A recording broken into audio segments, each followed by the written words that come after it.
Hello, my dear learners. আজি আমি গছ ভালপোৱা ককাৰ খং কবিতাটো পঢ়িম। গছ ভালপোৱা ককাৰ খং। ভাল পালো ৰঘুনাথ, তুমি মোক পুতেৰাৰ বিয়ালৈ মাতিলা। পিছে ৰভাকণ দিবলৈকে আমলখি গছজোপা কিয়নো কাটিলা? আলহী অতিথি যাব, ৰভা নাইকিয়া হব, বোৱাৰীয়ে ঘৰখন দিবহি পুৰাই। পিছে কোৱাচোন ৰঘুনাথ, আমলখি গছজোপা সহজতে পাবানে ঘূৰাই?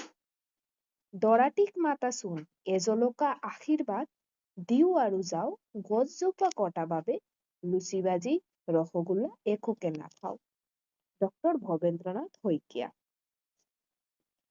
কবিতাটোৰ প্ৰশ্ন উত্তৰ বেলেগ এখন ভিডিঅ'ত আলোচনা কৰিম। Thank U.